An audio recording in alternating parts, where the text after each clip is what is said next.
Assalamualaikum warahmatullahi wabarakatuh. Bismillah, alhamdulillah, wala hawla wala quwata illa billah, amma ba'du. Bagaimana kabarnya anak-anakku sekalian? Semoga kalian selalu sehat dan selalu mendapatkan perlindungan dari Allah Subhanahu wa taala. Amin ya rabbal alamin. Pada kesempatan kali ini kita akan membahas tentang bangunan peninggalan, faktor kemajuan dan keruntuhan dinasti Utsmani.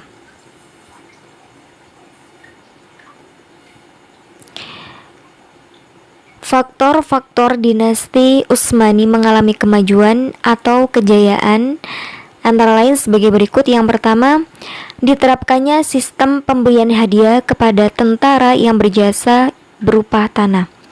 Yang kedua, dihilangkannya praktek diskriminasi membeda-bedakan terhadap rakyatnya. Yang ketiga, dipilihnya orang yang cakap dalam memegang kepengurusan organisasi. Yang keempat, memberikan perlakuan baik terhadap saudara baru dan hak rakyat secara penuh. Yang kelima, diberikannya kesempatan tenaga profesional dan terampil untuk mengelola negara. Yang keenam, kedudukan sosial orang Turki menarik minat penduduk negeri Balkan untuk memeluk Islam. Yang ketujuh, penduduk beragama Kristen dibebani jizya yang murah dibandingkan ketika mereka berada dalam kekuasaan Bizantium. Yang delapan, semua penduduk diberi kebebasan menjalankan kepercayaannya masing-masing. Dan yang terakhir, pemerintah tidak fanatik terhadap agama tertentu. Ya. Jadi itulah beberapa faktor-faktor yang menjadikan dinasti Utsmani itu mengalami kemajuan dan kejayaan ketika pada masa khalifah-khalifah tertentu. Nah, adapun bangunan-bangunan bersejarah peninggalan dinasti Turki Utsmani dengan adanya kemajuan-kemajuan yang dicapai oleh dinasti Turki Utsmani tersebut antara lain yaitu yang pertama, Masjid Sultan Ahmed. Masjid Ahmed ini dibangun antara tahun 1609 sampai 1616 dan dikenal dengan Masjid Biru karena pada saat itu interiornya berwarna biru dan letaknya berdekatan dengan situs kuno Hippodrome, Hagia Sophia, Istana Topkapi dan tidak jauh dari pantai Bosporus. Bangunannya hampir berbentuk kubus berukuran 53 sampai 53 kali 5. Arsiteknya bernama Sedefar Mehmet Aga. Peninggalan yang kedua yaitu berupa Hagia Sophia.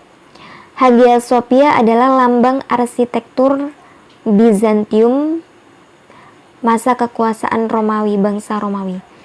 Awalnya Hagia Sophia ini dibangun sebagai gereja bagi Kristen Ortodoks tahun 532 sampai 537 Masehi atas perintah Kaisar Romawi Timur yang bernama Yustianus I. Kemudian menjadi masjid pada tanggal 29 Mei 1453 sampai 1931 pada masa kekuasaan Kesultanan Utsmani. Setelah Konstantinopel berhasil ditaklukkan oleh Sultan Mehmed II atau Sultan Muhammad II Al-Fatih. Kemudian dibuka sebagai museum pada 1 Februari 1935 oleh Republik Turki. Kemudian Presiden Turki baru-baru ini yaitu Presiden Turki Recep Tayyip Erdogan mengembalikan lagi fungsi Hagia Sophia ini menjadi masjid pada tanggal 24 Juli 2020 diawali dengan melakukan sholat Jumat bersama. Bangunan ini didesain oleh ahli ukur Yunani Isidor dari Miletus dan Artemius dari Tralles. Kemudian Istana Topkapi. Istana ini menjadi tempat kediaman resmi Sultan Utsmania selama lebih dari 600 tahun. Dibangun pada tahun 1459 atas perintah Sultan Muhammad II. Kompleks istana terdiri dari 4 lapangan utama dan beberapa bangunan kecil. Puncak istana bisa dihuni oleh 4.000 orang. Pada tahun 1856, Sultan Abdul Mujib I memindahkan kediamannya ke Istana Dol Mahbaj Istana Topkapi dijadikan museum pada tahun 1921 berdasarkan dekret pemerintah tanggal 3 April 1924. Istana Dolmabahce. Istana ini dibangun di Istanbul, Turki oleh Khalifah ke-31 yaitu Sultan Abdulmajid pada 1843 sampai 1856. Istana ini merupakan pusat administratif Kesultanan Ottoman atau Utsman dari tahun 1856 sampai 1922. Istana ini merupakan tempat tinggal 6 khalifah terakhir Turki Utsmani. Istana ini terdiri atas 3 bagian yaitu ruang kenegaraan, hal upacara, dan Imperial Harem. Istana Yildiz. Istana ini dibangun abad ke-19 oleh Sultan Abdul Hamid II setelah meninggalkan Istana Dolmabahce dan tinggal di Istana Yildiz. Keputusan untuk pindah ini karena kekhawatiran Sultan akan serangan musuh-musuh yang muncul dari arah lautan. Sultan Abdul Hamid merenovasinya dengan arsitek Italia yaitu yang bernama Raimondo de Arons. Benteng Rumul Hisar. Benteng ini dibangun oleh Sultan Muhammad II atau Sultan Mehmed II tahun 1541 sampai 1552 Masehi sebelum penaklukan Konstantinopel. Terdapat 3 menara, 14 menara pengawas dengan ketinggian 22 sampai 28 meter dengan ketebalan dinding 5 sampai 7 meter. Tujuan dibangun benteng ini adalah untuk mengontrol lalu lintas pelayaran Selat Bosporus dan memutus jalur bala bantuan bagi pasukan Bizantium yang bergerak dari arah Laut Mati seperti kawasan Amasra, Kaffa, dan Sinop. Menara Galata adalah sebuah menara batu abad pertengahan di distrik Galata, Istanbul, Turki. Pada mulanya menara ini didirikan untuk mengawasi pertahanan kota, tetapi tahun 1717 Ottoman mulai menggunakan menara untuk melihat sumber kebakaran di kota. Benteng Ayyad. Benteng Ayyad merupakan benteng yang dibangun penguasa Turki Utsmani di kota Mekah pada tahun 1775 Masehi. Benteng tersebut dibangun untuk melindungi Ka'bah dan kota Mekah dari serangan para pendatang. Benteng tersebut meliputi 23.000 meter persegi. Kemudian Stasiun Anbaria. Stasiun ini dibangun oleh Sultan Abdul Hamid II dari dinasti Utsmani untuk keperluan transportasi jamaah haji. Proyek ini menelan biaya sebesar 305 juta lira Utsmani. Proyek ini selesai pada tahun 1900 Masehi. Kemudian ada Masjid Anbaria. Pemerintah Turki Utsmani juga membangun sebuah masjid tepat di depan pintu stasiun. Masjid yang disebut sebagai Masjid Al-Anbaria ini hanya berjarak 40 meter dari pintu stasiun.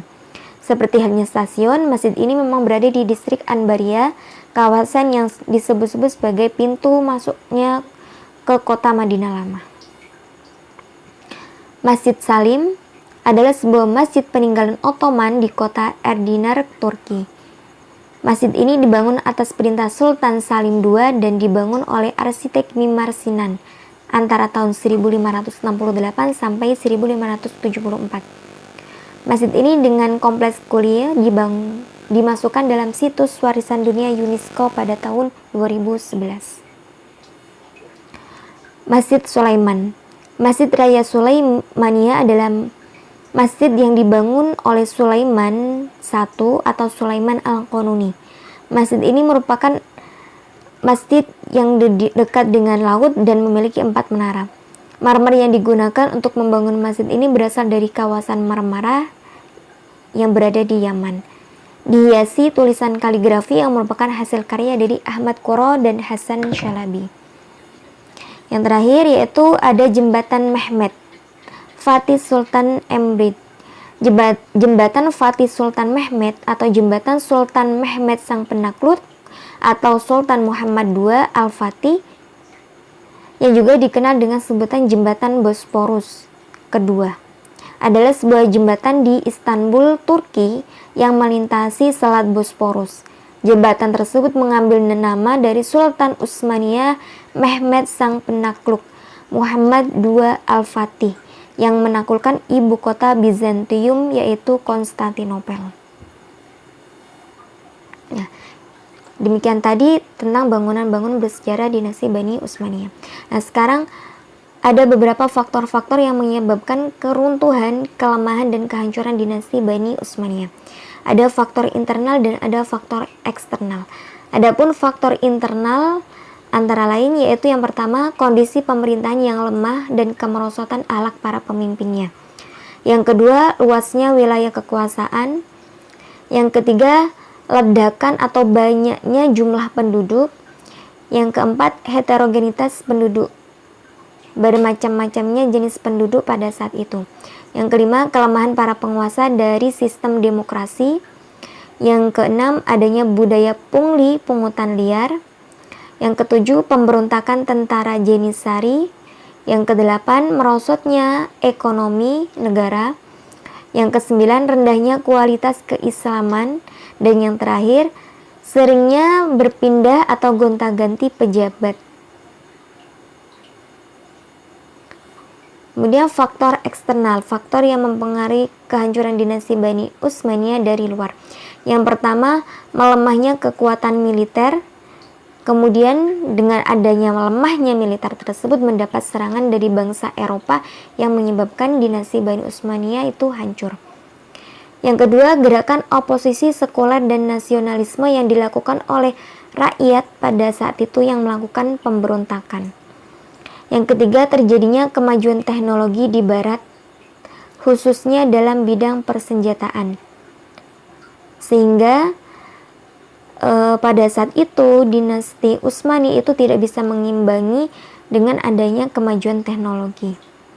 Yang keempat, adanya konspirasi Yahudi menjatuhkan khilafah. Jadi ada orang-orang Yahudi yang ingin menghilangkan kekhilafahan. Nama khilafah dihilangkan dan ingin menjadikan negara Turki menjadi negara republik. Itulah akhir dari pemerintahan dinasti Utsmani yang berada di Turki. Demikian penjelasan dari saya tentang peninggalan serta faktor kemajuan serta kehancuran dinasti Bani Utsmaniyah. Semoga bisa dipahami dan bisa bermanfaat. Terima kasih. Wassalamualaikum warahmatullahi wabarakatuh.